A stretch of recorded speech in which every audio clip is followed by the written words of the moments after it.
Hello, welcomes all of you. My self Pradeep Chaurasia. तो हमने पिछले लेक्चर्स में जो पढ़ा था उसके आगे पढ़ने जा रहे हैं। तो हम आज पढ़ेंगे कि केमिकल इक्वेशन को बैलेंस कैसे किया जाता है। तो आइए देखते हैं। हाउ टू बैलेंस है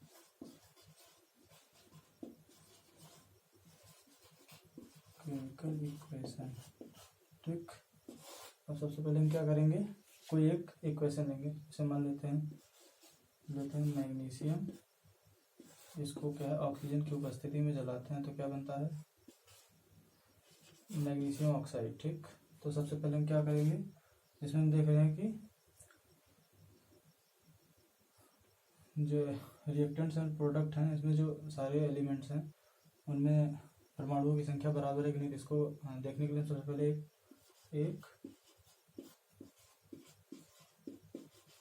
टेबल बनाएंगे। टेबल कैसे बनाना, ऐसे यहाँ पे लिखना है एलिमेंट्स रिएक्टेंट लिख रहा है, उसके बाद फिर उधर हो जाएगा प्रोडक्ट। ठीक, ये और चूंकि इसमें केवल दो ही जो है एलिमेंट्स हैं, पहला क्या है मैग्नीशियम, दूसरा क्या है ऑक्सीजन। ठीक, अब देखते हैं रिएक्टेंट्स में कितने मॉलिक्यूल्स हैं। इसमें एक है, ऑक्सीजन के दो हैं। इसमें मैग्नीशियम का एक है, ऑक्सीजन का एक है। तो हमने यहाँ क्या देखा, हम ये देख रहे हैं कि ये दोनों तो बराबर है, लेकिन ये दोनों बराबर नहीं। इसमें क्या दिख रहा है, इसमें दिख रहा है कि ऑक्सीजन के रिएक्टेंट्स में दो मॉलिक्यूल्स हैं और प्रोडक्ट में एक है। ठीक, तो हम क्या करेंगे, हम ऑक्सीजन को बराबर करने के लिए, यहाँ पे दिख रहा है, इसमें क्या दिख रहा है, इसमें दिख रहा है कि जो ऑक्सीजन के परमाणु हैं वो क्या हैं, वो रिएक्टेंट्स में दो हैं और प्रोडक्ट में एक है, जो कि बराबर नहीं है। तो इनको हम बराबर करने के लिए क्या करेंगे, इनको बराबर करने के लिए जो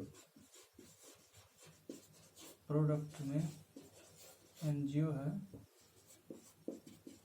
उसको दो से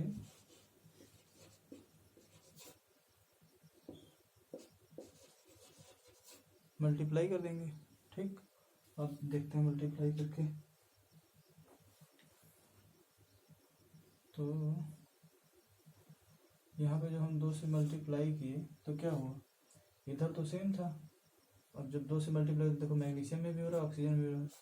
तो यहाँ पे दो से मल्टीप्लाई किए, यहाँ पे दो से किए, ये दो हो गया, ये भी दो हो गया। अब ये क्या हुआ, अब ये तो बराबर हो गया। ठीक, लेकिन इधर जो है क्या, अब मैग्नीशियम जो है रिएक्टेंट्स में एक हो गया और प्रोडक्ट में दो हो गया। तो फिर हम क्या करेंगे, इसको करने के लिए हम जो रिएक्टेंट्स में मैग्नीशियम है उसको दो से मल्टीप्लाई करवा देंगे। ठीक, तो अब हम क्या देखते हैं, अब हम देखते हैं कि यहाँ पे भी बराबर हो गया, यहाँ भी बराबर हो गया। इस तरह हमारा जो एक केमिकल इक्वेशन है इसको बैलेंस किया जा सकता है।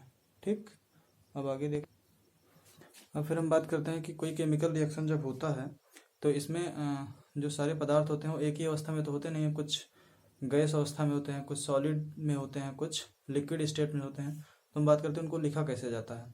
अब उनका तो पूरा नाम हम लिखेंगे नहीं ऐसे कि मैग्नीशियम था, ये क्या था, ये था सॉलिड स्टेट में।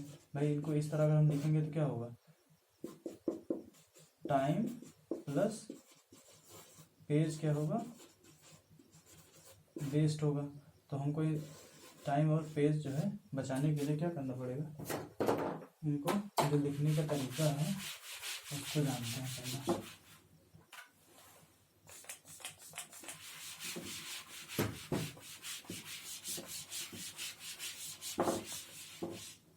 हम लिखेंगे,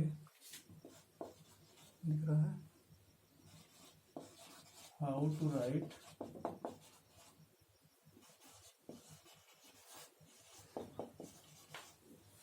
physical state of elements in chemical equation। तो हम क्या करेंगे, उसमें लिखेंगे जो सॉलिड स्टेट होता है उसके लिए, दूसरा होता है लिक्विड स्टेट के लिए, तीसरा होता है गैसियस स्टेट्स के लिए, और चौथा क्या है, चौथा एक्वस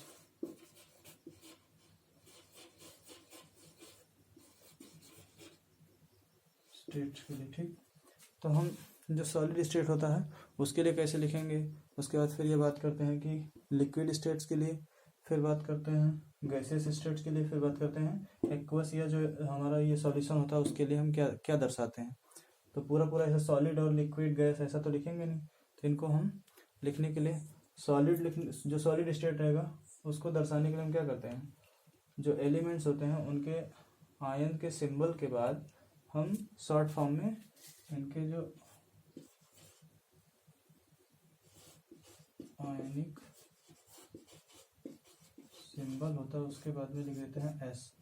इसी तरह इसमें लिख देते हैं एल, और गैसियस में लिखते हैं स्मॉल जी। और जो हमारा ये विलयन होते हैं, जैसे ये हो गया कॉपर सल्फेट का विलयन, उसके बाद जिंक सल्फेट कॉपर सल्फेट का CuSO4, तो इसके बाद हम क्या लिखेंगे AQ, या ZnSO4 के बाद लिखेंगे AQ। और गैस के लिए जैसे मान लीजिए हमारा क्या था दिख रहा है यहाँ पे ऑक्सीजन, ये गैस, हाइड्रोजन यहाँ पे गैस। ठीक, लिक्विड है क्या है H2O है, तो यहाँ पे हम लिखेंगे L, या फिर कोई और द्रव हुआ, मान लेते हैं कि पारा हो गया। Hg क्या होता है, लिक्विड स्टेट में होता है, तो इसको लिक्विड लिखेंगे।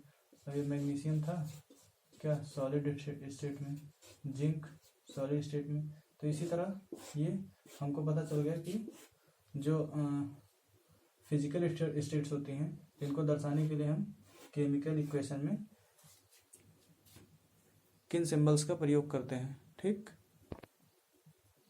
तो अब बात करते हैं कि कुछ रिएक्शंस ऐसे होते हैं जिसमें कुछ उत्प्रेरक, विशेष ताप या दाब की आवश्यकता होती है, तो उनको कैसे लिखा जाता है। जैसे आपने कभी नोटिस किया होगा ना कि कुछ केमिकल इक्वेशंस रहते हैं जिसमें एरो बनी रहती है और एरो के ऊपर और नीचे कुछ चीज़ लिखी होती है। तो कभी आपने नोटिस किया वो चीज़ें जो लिखी होती है क्या होती हैं, तो वो चीज़ें होती हैं जो हमारे रिएक्टेंट्स और प्रोडक्ट्स के अलावा जो चीज़ें यूज़ की जाती हैं। जैसे मान लीजिए कि हमको अलग से उसमें उष्मा देना पड़ रहा है केमिकल इक्वेशन जो है डन करवाने के लिए, तो उन सब चीज़ों को लिखने के लिए हम क्या करते हैं, जैसे मान लीजिए कि क्या हो गया, ये हमारा एक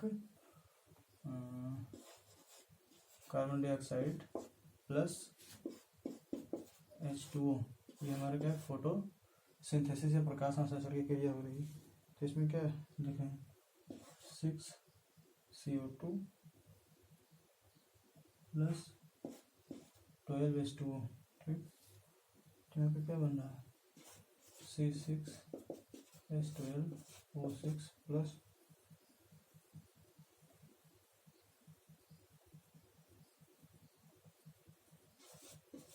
6O2 प्लस 6H2O, 6H2 दिख रहा है। ठीक, हाँ ये हो गया। इसमें क्या होता है, ऊपर से हम सूर्य की किरणों को दिखाते हैं और नीचे होता है क्लोरोफिल। तो क्या हो गया, इससे क्या मिलता है ऊष्मा, और ये हमारा क्या होता है, ये उत्प्रेरक का कार्य करता है। तो यही जो होता है यही है जो ऊपर तीर के ऊपर और नीचे रहता है। ठीक, अब आगे बात करते हैं। अब हम बात करते हैं रासायनिक अभिक्रिया के प्रकार। तो देखते हैं रासायनिक अभिक्रिया कितने प्रकार की होती हैं। आइए, टाइप्स ऑफ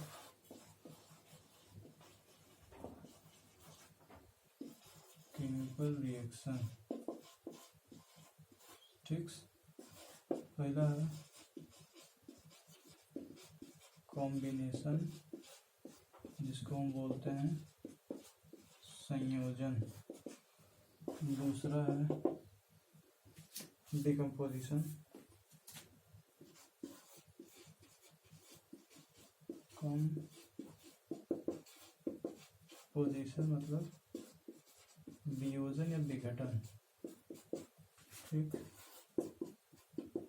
तीसरा है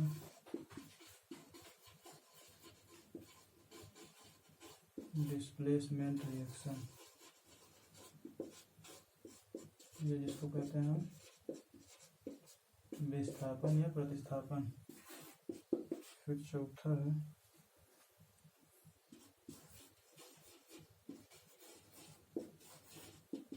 डबल डिस्प्लेसमेंट या द्विविस्थापन। उसके बाद पांचवा है, पांचवे में क्या होता है ऑक्सीडेशन एंड रिडक्शन, जिसको बोलते हैं ऑक्सीकरण और अपचयन। ठीक। तो जैसा कि हम नाम से देख रहे हैं इसमें संयोजन, संयोजन मतलब होता है जुड़ना। तो इसमें क्या होता है जो हमारे रिएक्टेंट्स होते हैं इसमें दो या दो से अधिक अणु एक दूसरे से जुड़कर नया पदार्थ बनाते हैं। जैसे वियोजन, वियोजन में क्या होता है, वियोजन से दिख रहा है ना अलगाव या बिखराव होता है। इसमें दो या दो से अधिक पदार्थों में कोई एक परमाणु टूटता है। फिर विस्थापन में क्या होता है, कोई एक परमाणु विस्थापित हो जाता है। दो विस्थापन में क्या होता है, दो से अधिक। फिर ऑक्सीकरण में क्या होता है, किसी पदार्थ से ऑक्सीजन टूटता है। अपचयन में क्या होता है, किसी पदार्थ में जुड़ता है। यही सब है। तो फिर हम नेक्स्ट लेक्चर में इनके बारे में पढ़ेंगे डीपली। Thank you class.